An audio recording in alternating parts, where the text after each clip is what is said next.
Good evening sir. Good evening sir. Good evening Karan ji. पिछली class में जो हम लोगों ने पढ़ा था वो सब आप लोगों को क्लियर है ना? हम्म। जी सर, क्लियर।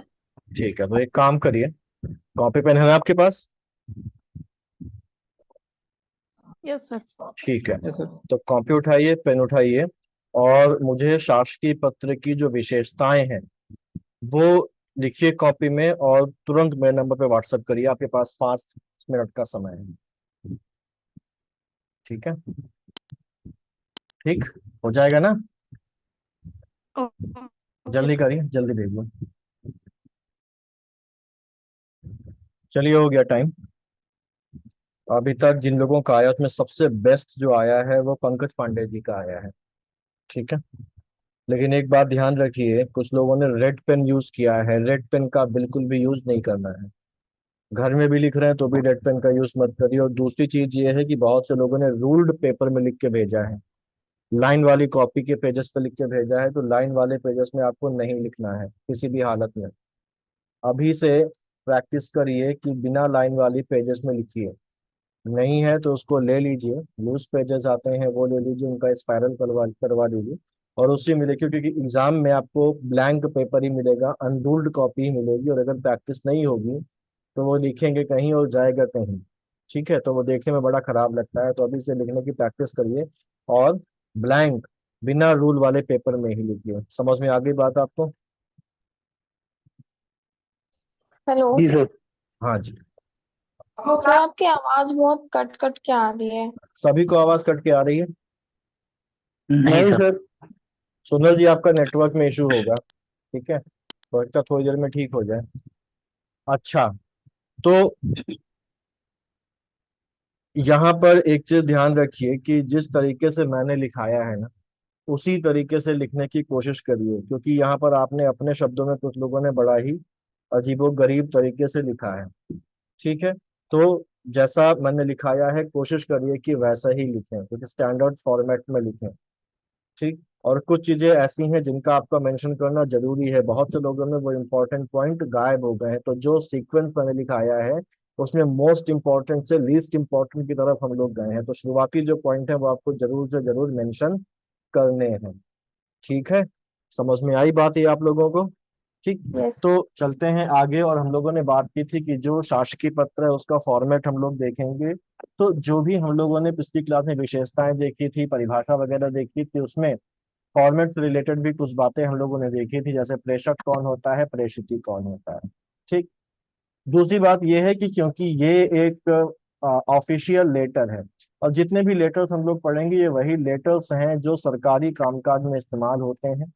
भले ही वो पद की तरफ से लिखे जाएं या पदाधिकारी की तरफ से लिखे जाएं, तो उनका एक सेट फॉर्मेट होता है और उसी सेट फॉर्मेट को हम लोगों को फॉलो करना है। और एक बात मैंने पिछली क्लास में ये भी कही थी कि जब हम यहाँ पर ये फॉर्मेट पढ़ते हैं और उनको देखेंगे तो अलग अलग किताबों में अलग अलग फॉर्मेट आपको देखने को मिलेगा। किसी किताब में कोई चीज अलग देकर रखी गई, किसी किताब में कोई और चीज अलग देकर रखी गई है। जैसे अर्थशास्त्र पत्र हम लोग जब आगे चल के पढ़ेंगे तो उसमें किताबों में बहुत डिफरेंस मिलता है। कुछ किताबों में उसमें जो विषय है वो लिखा जाता है, कुछ किताबों में विषय नहीं लिखा गया है।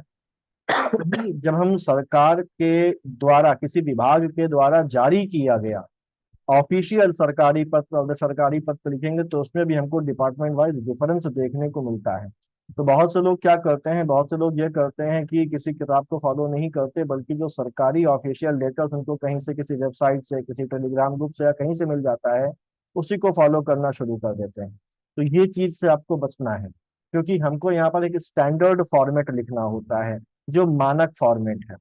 ठीक है, अब होता क्या है कि एक स्टैंडर्ड फॉर्मेट हम जब सीख जाते हैं और जब प्रैक्टिस में आते हैं तो अक्सर प्रैक्टिस में आने के बाद थोड़ा बहुत उसमें हेर फेर हो जाता है। विभागीय सहूलियत की वजह से, लिखने वाले की सहूलियत की वजह से कभी उसमें कोई चीज ऐड हो जाती है, कभी उसमें कोई चीज हट जाती है। तो प्रैक्टिकल में जो फॉलो किया जाता है और एक जो आइडियल फॉर्मेट होता है उसमें आपको जमीन आसमान का अंतर देखने को मिल सकता है। तो जब हम एग्जाम की बात करेंगे तो एग्जाम में हमको वही लिखना है जो एक स्टैंडर्ड फॉर्मेट होता है। स्टैंडर्ड फॉर्मेट कहाँ पर मिलेगा? किताबों में मिलेगा। अब किताबों में भी अलग अलग दिया हुआ है ना? तो फॉलो करिएगा, जो मैं आपको बता रहा हूँ ये वो है जो आयोग फॉलो करता है और जो आयोग एग्जाम में आपसे एक्सपेक्ट करता है कि जो आप लिखें। समझ में आ गई बात ये? तो अगर किसी किताब में कुछ अलग दिया है तो उससे कंफ्यूज होने की जरूरत नहीं है, और ना ही उसका कोई बर्डन लेने की जरूरत है कि किस किताब में ये दिया हुआ है और उस किताब में दिया और मैंने ये बताया और कहीं और कुछ और मिल रहा है। तो उन सभी जो झंझट हैं, उन सभी जो दिक्कतें हैं, उनसे आप मुक्त हो जाइएगा और जो मैं बता रहा हूँ उसको फॉलो करके उसकी प्रैक्टिस करके आगे बढ़िएगा। समझ में आ गई बात आपको? जी सर। ठीक है। तो अब एक चीज ध्यान रख लीजिएगा, आप तो मेरे पास तो ये स्क्रीन है तो मैं स्क्रीन पर लिखूंगा, आप क्या करेंगे पेपर में लिखेंगे या कॉपी में लिखेंगे, और मैंने कहा कि आपको कौन सा बिना लाइन वाली कॉपी यूज करनी है।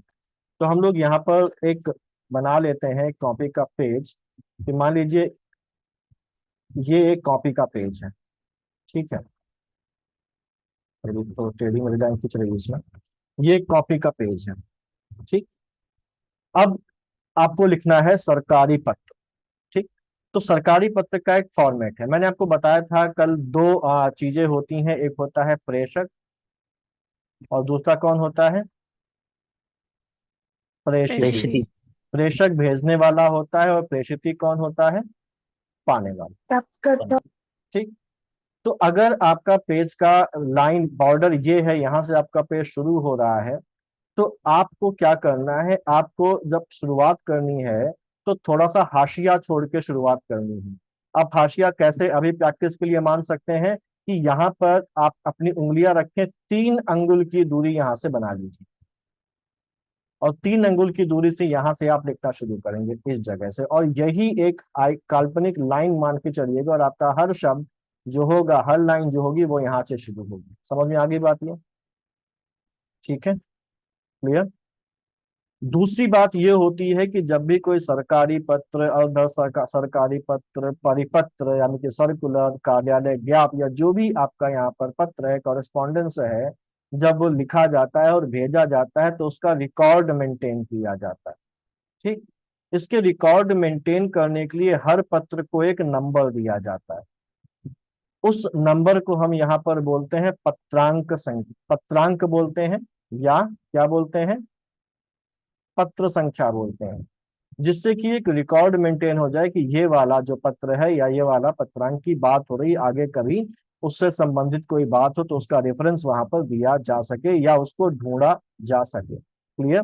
तो हर पत्र का, चाहे वो सरकारी पत्र हो, चाहे वो अर्ध सरकारी पत्र हो, वो कार्यालय ज्ञाप हो, वगैरह वगैरह, सबका एक नंबर होता है रिकॉर्ड मेंटेन करने के लिए, उसको पत्रांक बोलते हैं या पत्र संख्या बोलते हैं।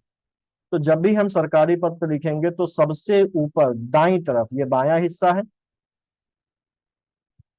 और ये कौन सा हिस्सा है आपके पेज का? दायां हिस्सा है। तो दाईं तरफ सबसे ऊपर हमको क्या लिखना है? पत्रांक लिखना। सबसे ऊपर क्या लिखना है? पत्रांक लिखना। पत्रांक की जगह पत्र संख्या भी यहां पर आप लिख सकते हैं। क्लियर है पॉइंट?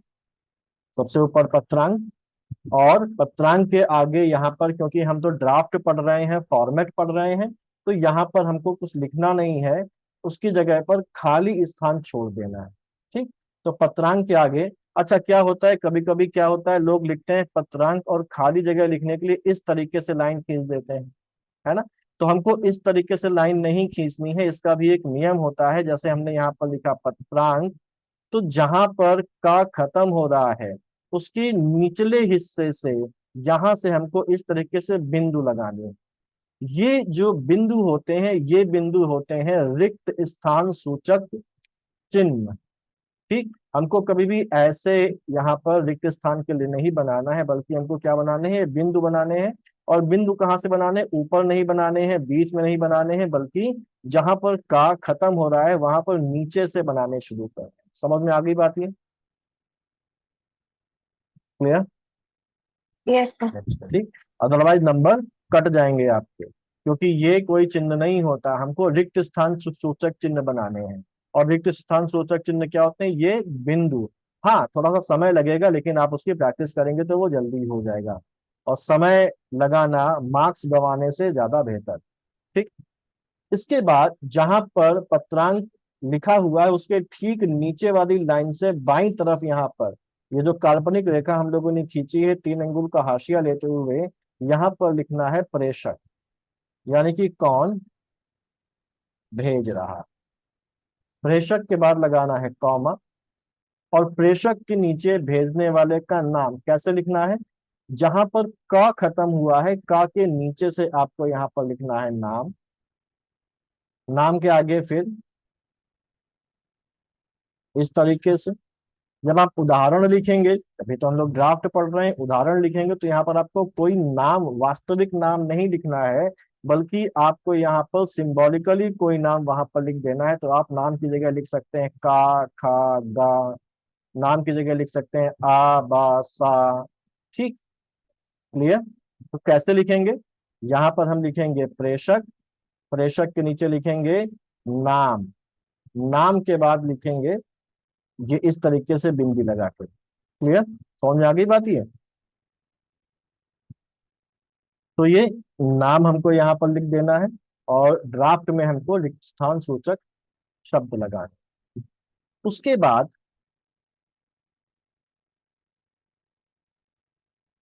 कॉमा। अच्छा, जब नाम लिखेंगे तो नाम के साथ कोई उपाधि नहीं लगा देनी।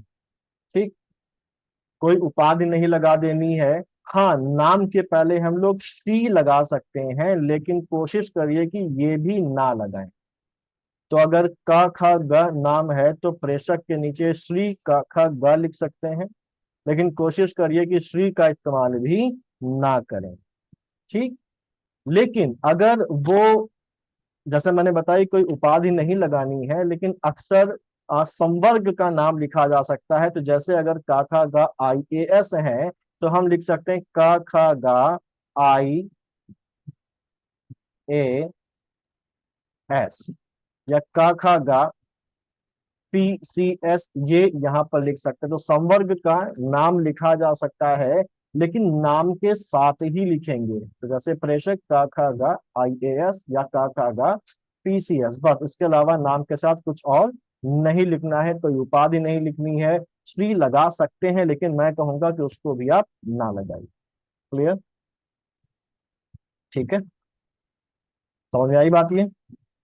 Yes sir.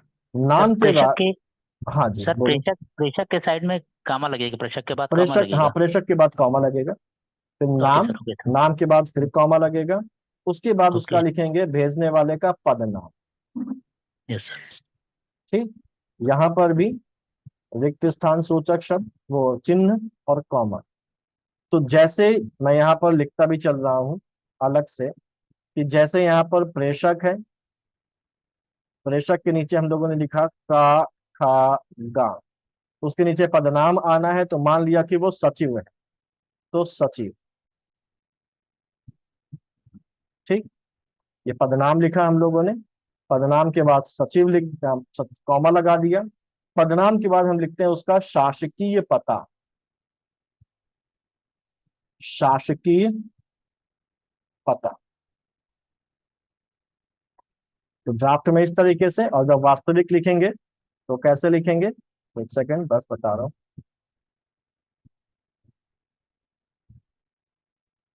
तो यहाँ पर सचिव के नीचे मान लीजिए कि वो जो सचिव है वो है फॉर एग्जांपल स्वास्थ्य मंत्रालय का।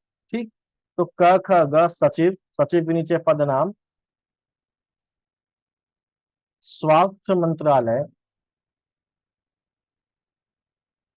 अगर केंद्र का है तो भारत सरकार, और अगर राज्य का है तो उत्तर प्रदेश सरकार। तो हमने माना राज्य का है उत्तर प्रदेश सरकार, पूर्ण विराम। ठीक, शासकीय पता 2 लाइनों में हो सकता है। पहली लाइन में मंत्रालय या विभाग का नाम, और उसके बाद क्या हो गया, सरकार, भारत सरकार या उत्तर प्रदेश सरकार। तो इस तरीके से, यहाँ तक कोई डाउट। सर पत्रांक के लास्ट में भी कॉमा रहेगा। पत्रांक के लास्ट में कॉमा नहीं। ठीक। ठीक है, तो ये प्रेषक का नाम हो गया। अब प्रेषक के बाद हमको अब लिखते हैं उसका नाम जो गंतव्य है, जिसके पास जा रहा है।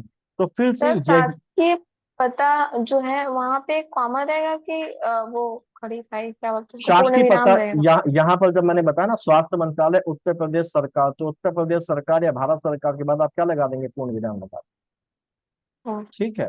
ठीक। तो मान लीजिए कि पहली लाइन में आपने ये लिखा और दूसरी लाइन में आपने लिखा भारत सरकार उत्तर प्रदेश सरकार, तो उसके बाद पूर्ण विराम। ठीक है।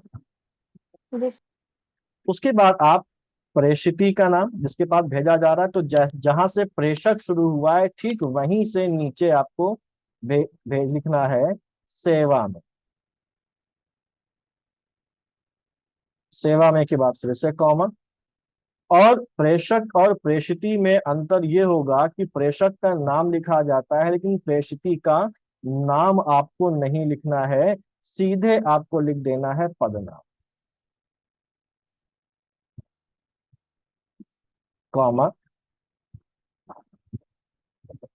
शासकीय पता पूर्ण विराम। तो यहाँ पर फॉर एग्जाम्पल ये भेजा जा रहा है किसी जिले के जिलाधिकारी को, तो यहाँ पर लिखेंगे सेवा में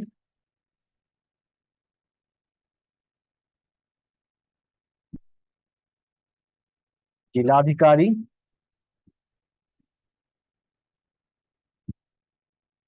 लखनऊ उत्तर प्रदेश। ठीक है, क्लियर। तो प्रेषक में तो नाम लिखा जाना है लेकिन प्रेषिती का नाम इसमें नहीं लिखा जाता, जबकि प्रेषक का नाम लिखा जाता है। क्लियर ये पॉइंट। ये सर। ठीक। अब इसके बाद आपको, अब देखिए जैसे एक मंत्रालय है या विभाग है, विभाग में अलग अलग सेक्शंस होते हैं। ठीक। तो अगर अलग अलग सेक्शंस हैं तो किस सेक्शन से भेजा जा रहा है, किस सेक्शन के सचिव ने भेजा है, ठीक, वो अनुभाग का नाम भी आपको लिखना होता है। ठीक। लेकिन अच्छा चलिए पहले यहां पर लिख लेते हैं अनुभाग। तो अब देखिए ये आपकी काल्पनिक लाइन जो 3 अंगुल छोड़ के आपने बनाई थी, अब देखिए किसी किसी का अंगुल मोटा होता है तो ज्यादा जगह छूट जाएगी, तो आपको एक अनुमान से थोड़ी सी हाशिया छोड़ लेना है। ठीक है, 2 अंगुल भी छोड़ सकते हैं। तो यहां से थोड़ा सा आगे यहां पर आपको लिखना है अनुभाग, यानी कि सेक्शन। ठीक।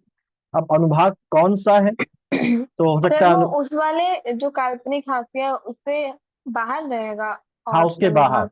अब जैसे यहाँ पर ये जो लाइन है 3 अंगुल पे जा रही है, तो यहाँ पर आप 1 अंगुल या 2 अंगुल छोड़ के अनुभाग क्या कर सकते हैं, लिख सकते हैं, यानी कि इसके थोड़ा सा पहले से ये शुरू होगा। ठीक। ठीक, क्लियर सभी लोगों को। ये सर। यस ठीक। यस मैं अंगुल आपको अंदाजे के लिए बता रहा हूँ क्योंकि मैं तो स्क्रीन पे लिख रहा हूँ ना, अगर पेज पे लिख रहा होता तो आपको ज्यादा क्लैरिटी से मैं बता सकता कितना छोड़ना है, तो अंदाजे के लिए आपको बता रहा हूँ कि कितना डिफरेंस इनके बीच में होना चाहिए। क्लियर, ये समझ में आ रहा है ना आप लोगों को। अब अनुभाग, ये अब अनुभाग जैसे अनुभाग किसी विभाग में अनुभाग 1 हो सकता है, 2 हो सकता है, 3 हो सकता है, 4 हो सकता है। तो मान लिया कि अनुभाग 2 से ये पत्र भेजा जा रहा है, तो यहाँ पर आपको अनुभाग का नंबर लिखना है 2। ये नंबर आप ऐसे भी लिख सकते हैं, संख्या में भी लिख सकते हैं, या आप शब्दों में भी लिख सकते हैं 2। क्लियर। तो यहाँ पर आपको अनुभाग लिख देना है। तो ड्राफ्ट में तो अनुभाग की जगह पर आपको रिक्त स्थान सूचक चिन्ह लगाने हैं। ठीक। और यहां पर जब आप लिखेंगे तो यहां पर आ गया अनुभाग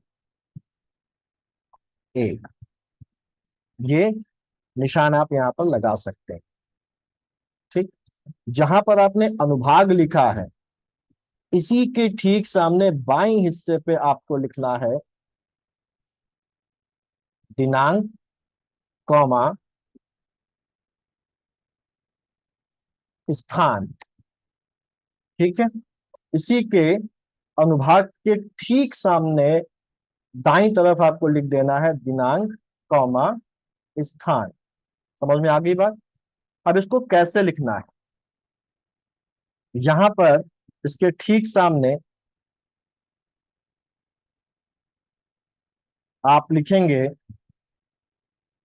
अच्छा, एक चीज और यहाँ पर ध्यान रखिए, ड्राफ्ट में तो आप दिनांक कॉमा स्थान लिखेंगे, दिनांक थोड़ा सा डैश फिर कॉमा स्थान लिखेंगे आप।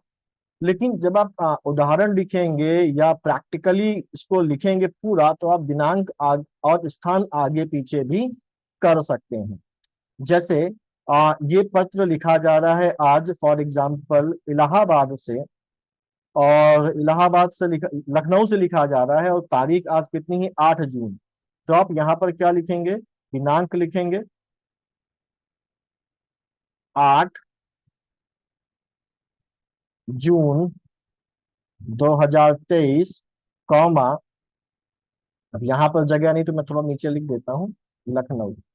लेकिन आपको ये एक लाइन में ही लिखना है, दिनांक 8 जून कॉमा लखनऊ। क्लियर।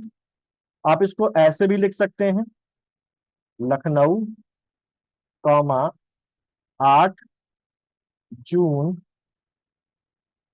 2023। ठीक है। तो तारीख कैसे लिखनी है समझ में आया आपको। यस। ठीक। ड्राफ्ट जब आप बनाएंगे तो दिनांक पहले, कॉमा, रिक्त स्थान, फिर स्थान लिखेंगे। लेकिन जब आप पूरा लेटर जब लिखेंगे तो आप इनको आगे पीछे भी कर सकते हैं, दोनों ही सही माने जाते हैं। चाहे आप तारीख पहले लिख दीजिए स्थान बाद में लिखिए, या पहले स्थान लिख दीजिए तारीख बाद में लिखिए, दोनों ही मान्य है। लेकिन यहाँ पर एक बात ध्यान रखनी है, जैसे मैंने 8 जून 2023 लिखा, आप इसको ऐसे भी तो लिख सकते हैं। एक सेकंड, आप इसको ऐसे भी लिख सकते हैं 8 जून 2023, लेकिन आपको ऐसे नहीं लिखना है। आप तारीख को अंकों में लिख सकते हैं, वर्ष को अंकों में लिख सकते हैं, लेकिन महीना आपको हमेशा किस में लिखना है, देवनागरी में लिखना है। आप इसको जून करके ही लिखेंगे, या दिसंबर लिखना है तो आप दिसंबर करके ही लिखेंगे, जनवरी लिखना है तो जनवरी ऐसे ही लिखेंगे।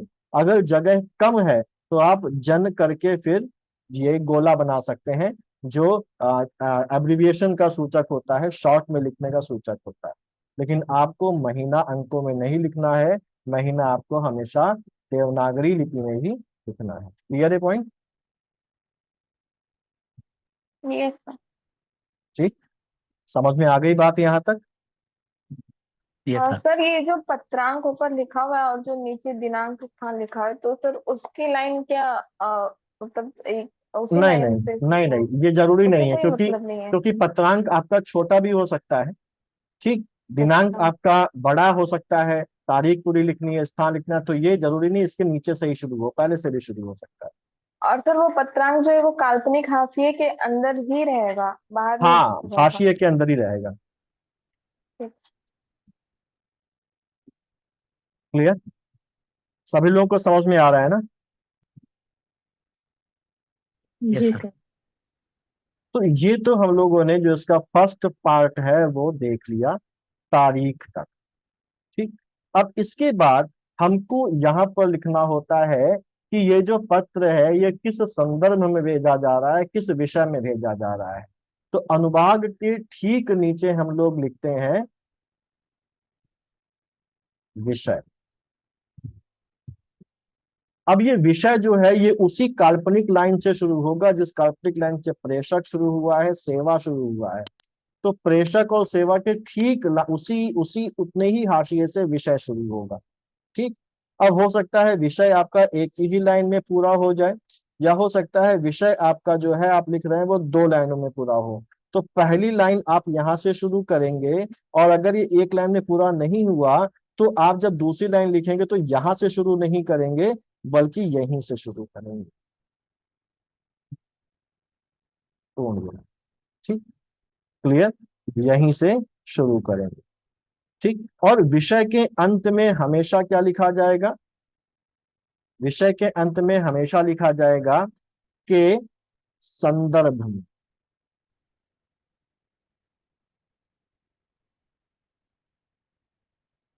के संदर्भ में या के परिप्रेक्ष्य में।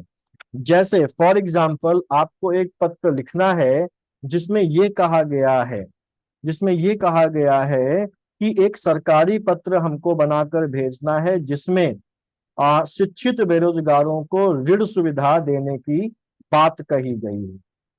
तो विषय में क्या लिखेंगे? विषय में लिखेंगे शिक्षित बेरोजगारों को ऋण सुविधा देने के संदर्भ में।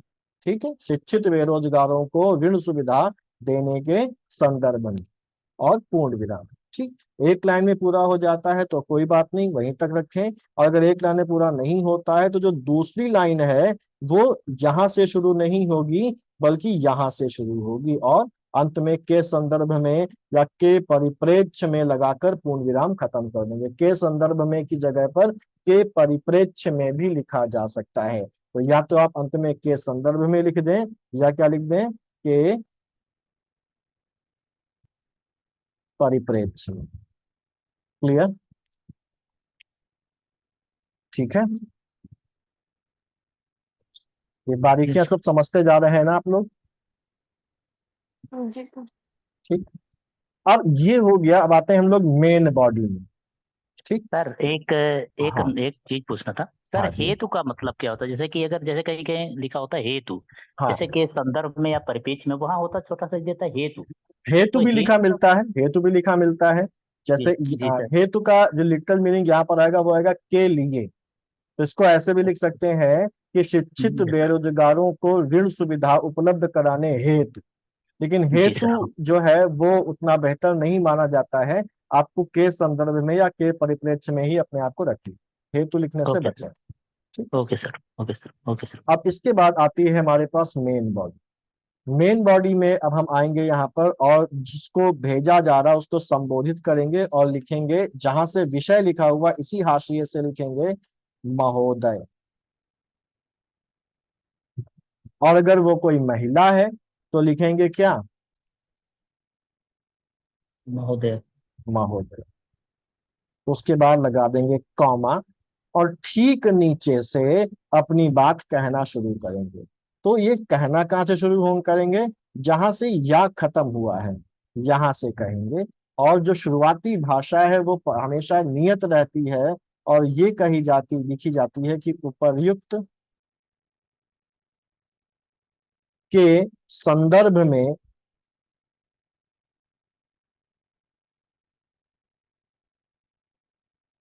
उपर्युक्त के संदर्भ में यह दूसरी लाइन जब आएगी तो यहीं से शुरू होगी, हाशिए से। कहने का निदेश, निर्देश नहीं लिखना है, निदेश लिखना है।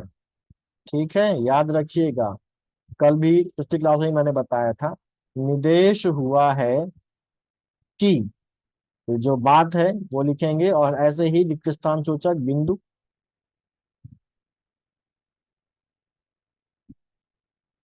खत्म हो गया। अब मेरे पास जगह नहीं तो मुझे पेज बदलना पड़ेगा, आपको नोट करना है, नोट करके बता दीजिए तो मैं आगे चलूँ, पेज चेंज करता हूँ। इसका एक फॉर्मेट मैं आपको व्हाट्सएप पर भी भेज दूंगा, ठीक है, हाथ से लिखा होगा। क्लियर?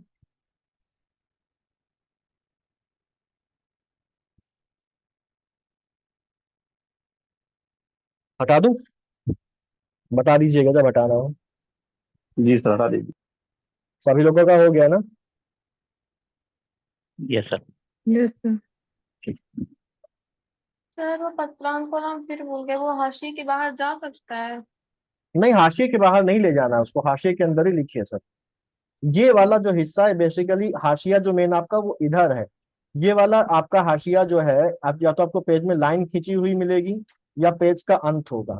तो थोड़ी सी जगह छोड़कर यहाँ पर लिखना है कि आखिरी पेज के बाहर तो नहीं जा सकता ना, और हाशिए के और बाहर तो कुछ भी लिखना नहीं होता। अच्छा, वो काल्पनिक हाशिया बस इसी साइड है? हाँ, ठीक है। इसको पत्रांक को इतना इधर से लिखिए कि आपका पूरा पत्रांक संख्या इसके अंदर आ जाए। ठीक है ना? तो हम लोगों ने क्या लिखा था, थोड़ा सा ऊपर से चलते हैं, और हम लोगों ने यहाँ पर लिखा था महोदय था यहाँ पर।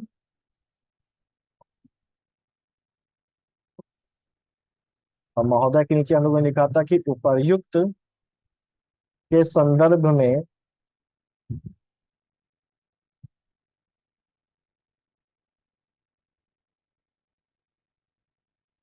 यह कहने का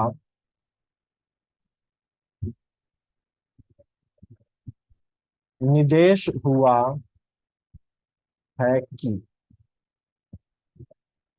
जितने भी लाइन में हुआ हो, एक सेकंड, ये यहां से शुरू होगा निर्देश, हाशिए से शुरू होगा, ठीक है। यहां पर अगर एक पैरा में आपकी बात हो जाती है तो ठीक है, अगर एक से ज्यादा पैरा आपको लिखने हैं, अगर एक से ज्यादा पैरा आपको लिखने हैं तो दूसरे पैरा से आपको पैरा नंबर डालना होगा। पैरा नंबर कभी भी पहले पैरा में नहीं पड़ेगा, दूसरे पैरा से आपको पहला पैरा नंबर डालना होगा। तो आपकी बात इस पैरा में कंप्लीट नहीं हुई और आपको दूसरा पैरा लिखना है, तो आप पैरा नंबर डालेंगे 2 और दूसरा पैरा कहाँ से लिखना शुरू करेंगे, यहां से नहीं, बल्कि जहां से पहला पैरा शुरू हुआ था वहां से, यहां से शुरू करेंगे। तो यहाँ डाला पैरा नंबर 2 और फिर जो भी बात लिखनी है वो यहाँ पर लिखेंगे। तो मान लिया लिखना है तत्काल प्रभाव से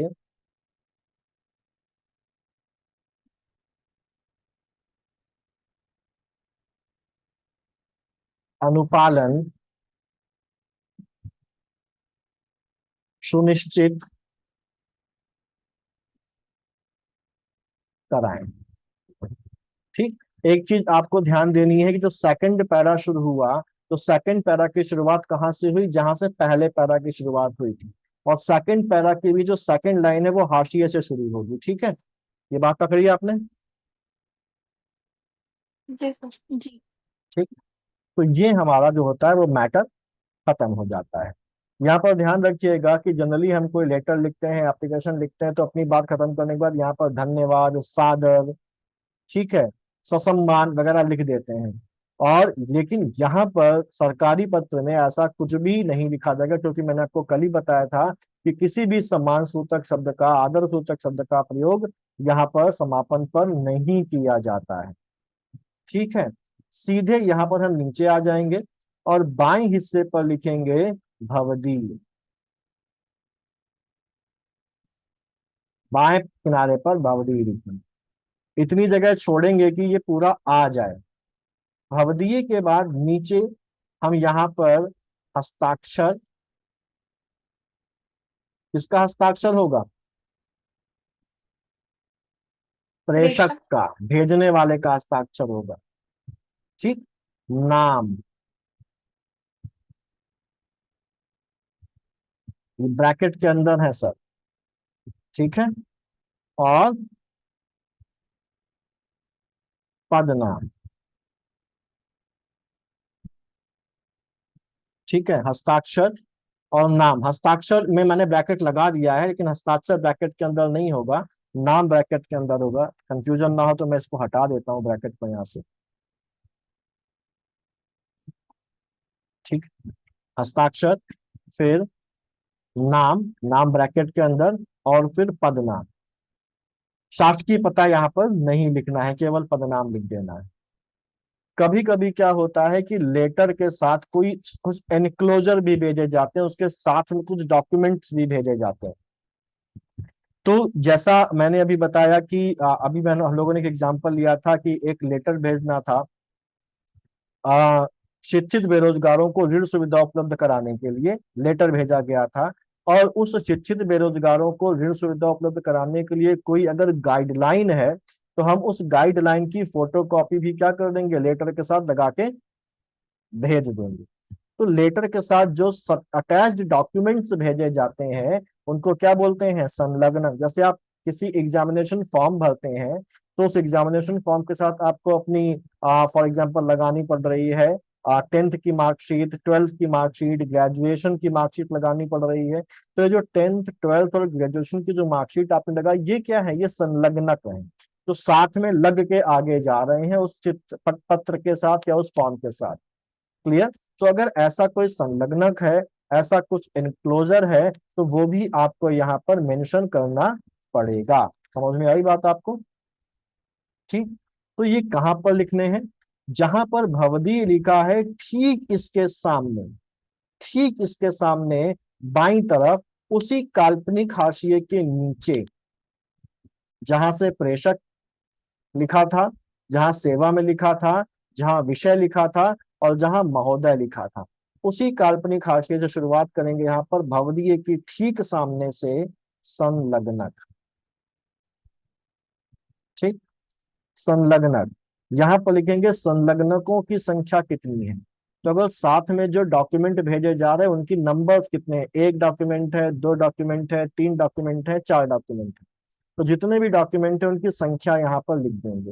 ये संख्या मान लीजिए आप 4 डॉक्यूमेंट या 3 डॉक्यूमेंट आप भेज रहे हैं तो आप नंबर में भी लिख सकते हैं 3 और शब्दों में भी लिख सकते हैं क्या, 3। तो यहाँ पर लिख दिया 3 फॉर एग्जाम्पल।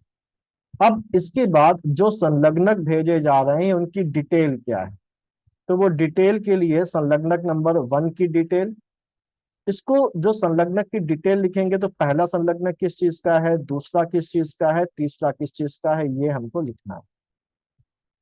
ठीक, तो संलग्नक 1 की डिटेल यहाँ पर पूर्ण विराम, संलग्नक 2 की डिटेल यहाँ पर पूर्ण विराम, संलग्नक 3 की डिटेल यहाँ पर पूर्ण विराम। यहाँ पर संलग्नक की जो डिटेल है 1 2 3 ये थोड़ा सा अंदर आके हम लोगों ने लिखी है, तो इसको हम सा को छोड़ के ला के नीचे से लिखेंगे। इसका कोई वैसा नहीं है, थोड़ा सा अट्रैक्टिव और अलग दिखता है इसलिए इसको ऐसा लिखा जाता है। ठीक, तो ला के नीचे से आप 1 2 3 करके ये लिखेंगे और पूर्ण विराम लगा दें। सर उसकी डिटेल जैसे संलग्नक नंबर 1 की डिटेल काफी बड़ी होगी तो उसको आगे एक्सटेंड करेंगे कि हाँ, इसे दूसरे लाइन अगर में? अगर हाँ, नहीं, अगर वो बड़ी है तो आप उसको 2 लाइनों में भी लिख सकते हैं, क्योंकि जैसे हमारे पास लिखने की सीमा तो यहीं तक है ना, फिर तो ये सब लिखा है तो मतलब थोड़ा वहां तक ले जा सकते हैं हाँ, स्टार्ट थोड़ा सा के बाद? पहले तक, थोड़ा सा पहले तक ले जा सकते हैं। ठीक सर। ठीक, कि हौच पौच ना लगे, है ना, थोड़ा सा सुंदरता का भी ध्यान देना होता है ना। ठीक, क्लियर, यहाँ तक बात समझ में आ गई। सर ये जो मैटर की नंबरिंग है ये हाँ, 2 पैरा रहेगा तो भी करेंगे या 2 से अधिक रहेगा तो ही करेंगे? ये जो ऊपर जो महोदय के बाद लिखा हुआ है ना, जी जी जी। हाँ, ये 1 से ज्यादा पैरा होंगे तब, अगर एक ही पैरा है तो कोई नंबरिंग नहीं, दूसरा पैरा आ जाता है तो करनी है, 3 पैरा तो फिर आगे ऐसे बढ़ाते चले जाएं, पहले पैरा में कोई नंबर नहीं पड़ता। ठीक है, ठीक है। अगर एक ही पैरा में हो गया है तो काम खत्म, दूसरे पैरा को लिखना है तो यहाँ पर 2, और अगर तीसरा पैरा भी होता तो फिर यहाँ पर 3 करके फिर लिखते आगे। ठीक है, तो ये बात ठीक है। ध्यान रखिएगा कि अगर 1 से ज्यादा पैरा है तो दूसरे पैरा से फिर नंबरिंग शुरू होगी, पहले पैरा में कोई नंबर नहीं डालना। क्लियर, जी सर। सभी लोगों को कोई डाउट तो नहीं आ रहा? No sir. ठीक है, तो संलग्नक जितने भी हैं वो लिख दे। जनरली यहाँ पर आके हमारा शासकीय पत्र खत्म हो जाता है, लेकिन कभी कभी क्या होता है कि शासकीय पत्रों की प्रतिलिपियां हमको भेजनी होती हैं अलग अलग विभागों को जो उससे संबंधित होते हैं। जैसे मान लीजिए कि शिक्षा विभाग से, बेसिक शिक्षा विभाग से किसी जिले के स्कूलों की टाइमिंग के संबंध में कोई दिशा निर्देश जारी किया गया, तो वो दिशा निर्देश भेजा जाएगा जिले के बेसिक शिक्षा अधिकारी। तो वहां से उसको भेजा तो गया बेसिक शिक्षा अधिकारी को, तो जो प्रेषित है वो तो बेसिक शिक्षा अधिकारी है, लेकिन उसकी जो प्रतिलिपियां हैं वो संबंधित जिले के जिलाधिकारी के पास भी जाएंगी, हो सकता है जो स्कूल का इंस्पेक्टर और DIOS है उसके पास भी जाए, है ना। ठीक है, तो फिर अगर जो जो जिन और लोगों को उसकी कॉपीज भेजी जा रही हैं उनके बारे में भी डिटेल नीचे लिख दी जाती है प्रतिलिपि। ठीक, उसके पहले तो अगर प्रतिलिपियां भेजी जा रही हैं तभी फिर यहाँ पर प्रतिलिपि वाला पोर्शन आएगा, अदरवाइज यहाँ पर। लेकिन जब हम एग्जाम में लिखेंगे तो हम ये मान लेंगे कि प्रतिलिपियां भेजी जा रही हैं, तो फॉर्मेट में भी प्रतिलिपियों वाला हिस्सा बनाएंगे और उदाहरण जब लिखेंगे तो उसमें भी प्रतिलिपियों वाले पार्ट को हम लोग लिखेंगे। क्लियर, ठीक। अब प्रतिलिपियां जब भेजी जाएंगी तो यहाँ पर फिर से लिखा जाएगा संलग्नक के नीचे, यानी कि वही जो हाशिया है हमारा, वहां पर पहले फिर से डालेंगे क्या, पत्रांक। ठीक। उसके बाद फिर से डालेंगे क्या, दिनांक। यहाँ पर स्थान नहीं लिखा, केवल पत्रांक और दिनांक डाल दिया। और उसके बाद वही उसे काल्पनिक हाशिए से लिखेंगे प्रतिलिपि निम्न को सूचनार्थ एवं आवश्यक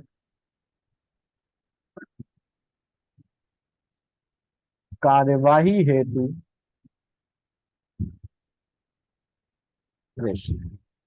डैश। एक लाइन में आ जाओ तो बहुत ही अच्छा, लेकिन नहीं आ रहा है, आप बड़ा लिखते हैं तो दो लाइन में भी आ जाए तो कोई दिक्कत नहीं। फिर जिसको जिसको भेजी गई है वहीं इसी के जैसे जैसे यहाँ पर एक दो तीन लगा, इसी के नीचे से यहाँ पर एक जिसको भेजी गई है पूर्ण विराम, दो जिसको भेजी गई है पूर्ण विराम, और जितने भी लोग हैं वो। और उसके बाद बाएं हाथ पर यहाँ पर लिखेंगे इसके इसके ठीक नीचे वाली लाइन से आज्ञा से, फिर से हस्ताक्षर, नाम और पद।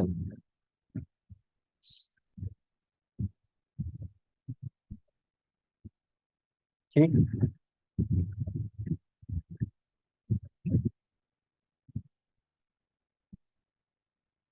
सर इस पूरे पत्र में प्रेषिती का नाम कहीं नहीं रहेगा? प्रेषिती का नाम नहीं आएगा।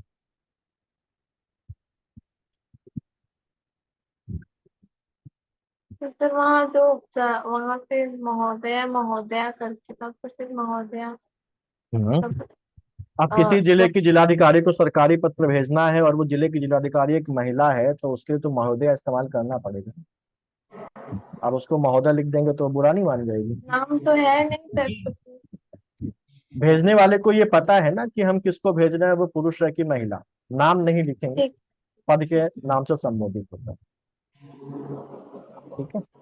सर आज्ञा से भी आज्ञा से इसलिए लिखते हैं क्योंकि कभी कभी क्या होता है कि जो लेटर, अब जैसे मान लीजिए प्रमुख सचिव है किसी विभाग का और वो भेज रहा है, तो प्रमुख सचिव खुद तो ये पत्र लिखेगा नहीं, उसका जो स्टाफ है, जो स्टेनो है, जो उसके अधीन जो सचिव है उसके, या उसका जो बाबू है, वो इस पत्र को लिखेगा। तो जिस जिस अधीनस्थ अधिकारी ने इस पत्र को लिखा है वो फिर नीचे अपना नाम वगैरह वहां से लिख देता है। फॉर्मेट आपको समझ में आ गया अच्छे तरीके से? जी सर। ठीक। चलिए, तो एक बार इसका एक रफ ड्राफ्ट साफ साफ बना के कॉपी में मुझे भेजिए, फिर मैं आपको एक एग्जांपल करवाता हूँ।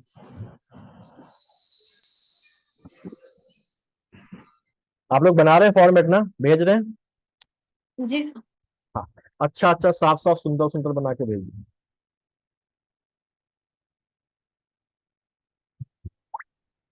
सर अगर पत्र वहां पे मतलब अगर गलत कहीं पर हो जाएगा तो उसको कैसे सही करेंगे? हाँ, उसके लिए प्रैक्टिस है। आप ऐसी प्रैक्टिस करें कि वहां पर गलत हो ही ना, क्योंकि वहां गलत हो गया तो दिक्कत हो जाएगी ना। तो ऐसी प्रैक्टिस, ऐसी तैयारी करके जाइए कि गलत होने का चांस ही ना रहे। ये काटा सर पीटी ड्राफ्ट होगी। किसी सब्जेक्ट पे बनाना है? क्या बोल रहे जितेंद्र जी? सर ये ड्राफ्ट किसी सब्जेक्ट पे बनाना है, मतलब किसी विषय पे बनाना है सर? नहीं, अभी अभी आप ऐसे ही जैसा मैंने बताया वैसा बना के भेजिए आप। कैसे बना दें?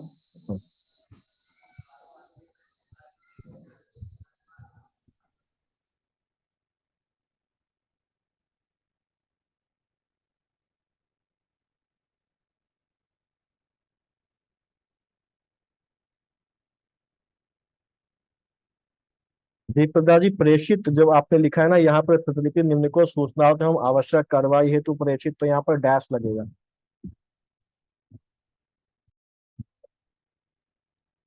ठीक है, यहाँ पर डैश।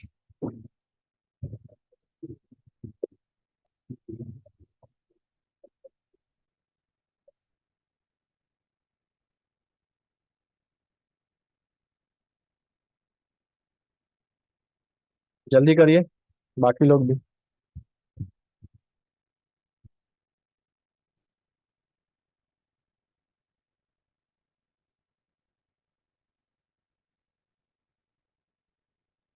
सर जो लिखे हैं वो थोड़ा अगर छोटा या बड़ा मतलब राइटिंग में कुछ प्रॉब्लम नहीं है ना, मतलब जैसा लिखे हैं वही रहे, जैसे इसका फॉन्ट थोड़ा बड़ा लिखना पड़ेगा।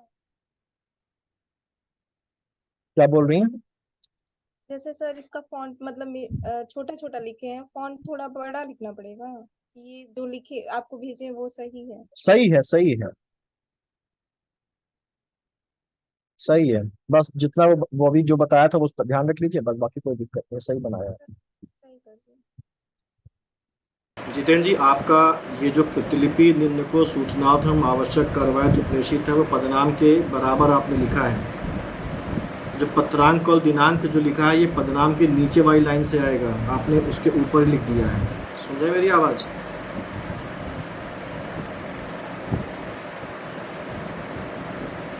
जितेंद्र जी, हाँ, पत्रांक और दिनांक आपने ऊपर ही लिख दिया है। पत्रांक और दिनांक के पदनाम के नीचे की लाइन से शुरू होगा। अब इससे क्या हुआ? हाँ बोलिए। हाँ हाँ, इसके नीचे से पत्रांक और दिनांक, इसके नीचे की लाइन में पत्रांक और दिनांक लिखेंगे और उसके नीचे ये लिखेंगे। आपकी ये दोनों चीज़ें इसके सामने आएंगी। ठीक है?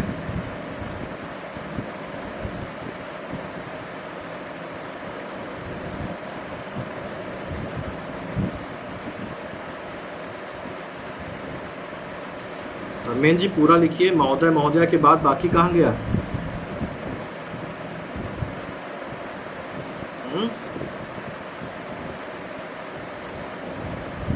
आप फिर से लिख के भेजिए धर्मेंद्र जी, व्हाट्सएप पे दीजिए।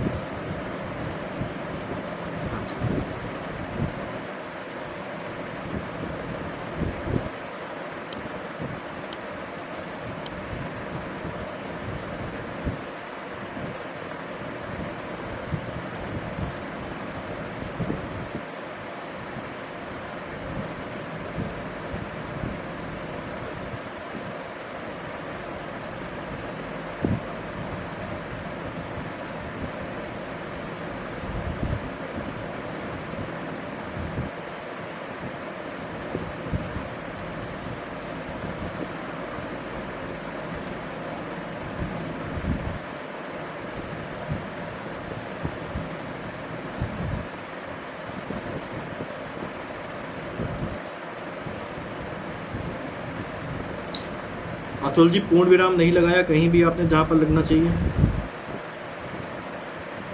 उपयुक्त के संदर्भ में या कहने का निर्देश हुआ है डॉट डॉट डॉट डॉट के बाद पूर्ण विराम। पैरा नंबर 2 में तत्काल प्रभाव से अनुपालन सुनिश्चित कराएं के बाद पूर्ण विराम। ठीक है, ऊपर शासकीय पता के बाद पूर्ण विराम। और ये सबसे ऊपर जो आपने लिखा है प्रेषक, ठीक, नाम नहीं लिखना है अपना, काखा गा लिख सकते हैं। पदनाम शासकीय पता स्वास्थ्य मंत्रालय के बाद जब उत्तर प्रदेश सरकार या भारत सरकार लिखा, इसकी शुरुआत शासकीय वहीं से होगी जहाँ से ऊपर वाली लाइन शुरू हुई है, गैप नहीं आएगा।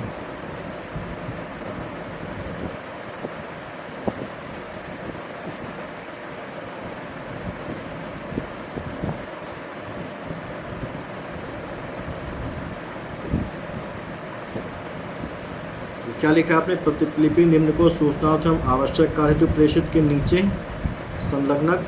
अलग से अगर कोई पॉइंट नोट करना है तो ड्राफ्ट के बाहर अलग से नोट करिए, अदरवाइज फिर इसमें फिर दिक्कत हो जाएगी ना। आप दोबारा से रिपीट रिवाइज करेंगे तो समझ रहे इस बात को?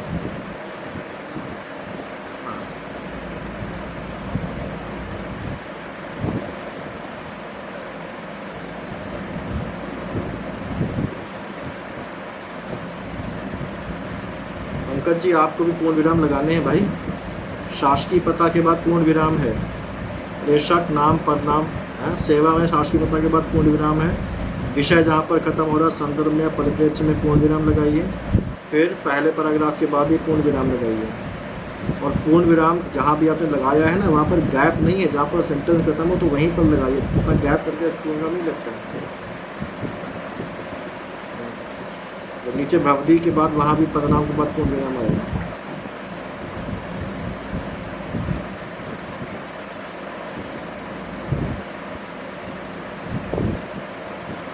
तो आपका हाँ नहीं आया। हाँ बाकी ठीक है।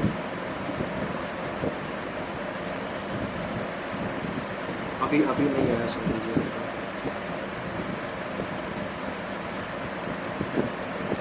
6386 79969।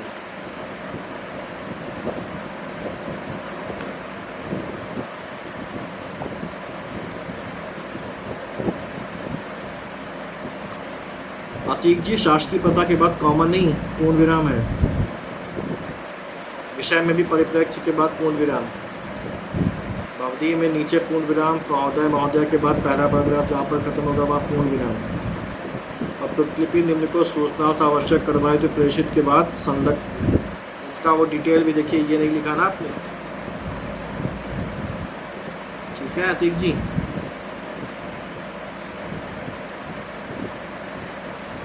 आ गया।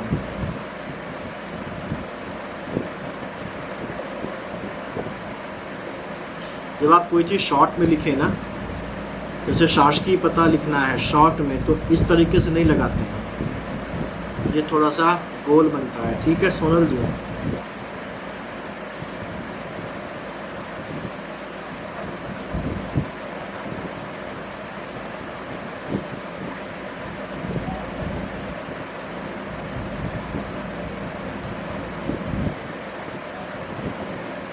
बाकी सही है आपका।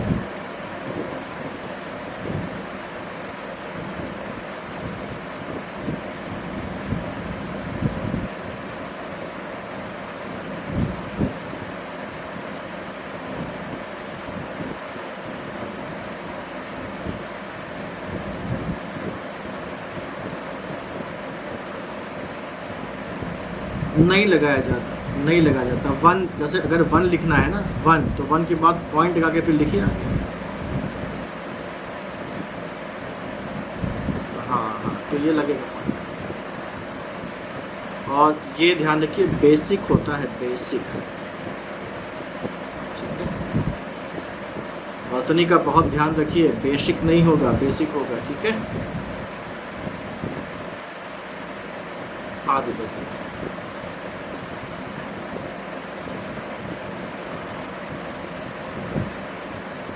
सीमा जी, नीचे का आपका थोड़ा कटा हुआ है, बाकी सब सही।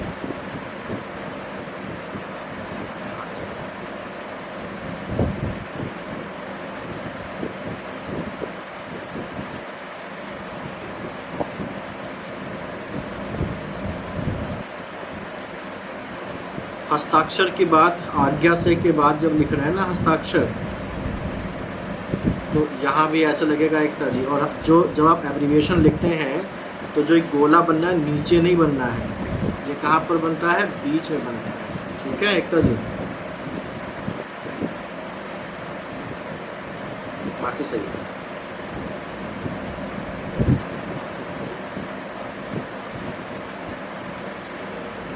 प्रेषक के बाद संजीव जी, सुन रहे हैं मेरी आवाज़? प्रेषक के में नाम के बाद पदनाम नहीं लिखा आपने,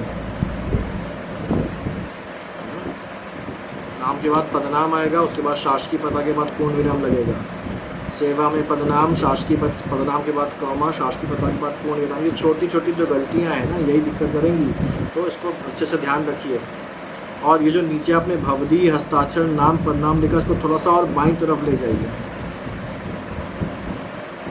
बाईं तरफ किनारे और लेके जाइए। आज्ञा से, नाम, पदनाम, इसको भी थोड़ा सा और किनारे बाईं तरफ लेके जाइए। ठीक,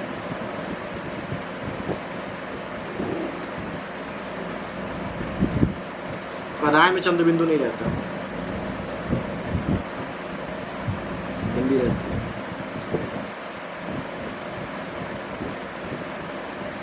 तो मुझे लगता है थोड़ी क्लैरिटी आई होगी आपको बनाने में, समझ में आ गया? हाँ ठीक है। तो पहले मैंने सोचा था कि मैं अभी कराऊँ आपको, लेकिन मैं आपको होमवर्क थोड़ा सा दूंगा, और होमवर्क करने के बाद आप उसको करके भेजिए, फिर हम लोग उसको डिस्कस करेंगे। और अगली क्लास में हम लोग पढ़ेंगे क्या, अर्धशासकीय पत्र। ठीक है, और जो टाइम टेबल मैंने भेजा था उसमें मंडे को टेस्ट की बात थी, तो टेस्ट आपका अगले वीक से शुरू हो जाएगा, मेंस वाला, और वो टेस्ट मंडे की जगह संडे को रहेगा। ठीक है, और उसकी टाइमिंग क्या होगी मैं बता दूंगा आपको। क्लियर? और कौन कौन से पत्र आपको लिख के भेजने हैं वो मैं आपको ग्रुप पर भेज दूंगा आधे घंटे के बाद, ठीक है? तो ये फॉर्मेट की प्रैक्टिस करिए, जितनी प्रैक्टिस करेंगे उतना अच्छा होगा। मैं एक फॉर्मेट का हाथ से लिखा हुआ फॉर्मेट आपको भेज दूंगा आज रात को, उसको भी देख लीजिएगा और बार बार जितनी बार लिख के प्रैक्टिस करेंगे उतना अच्छा आपके लिए रहेगा, ठीक? क्लियर?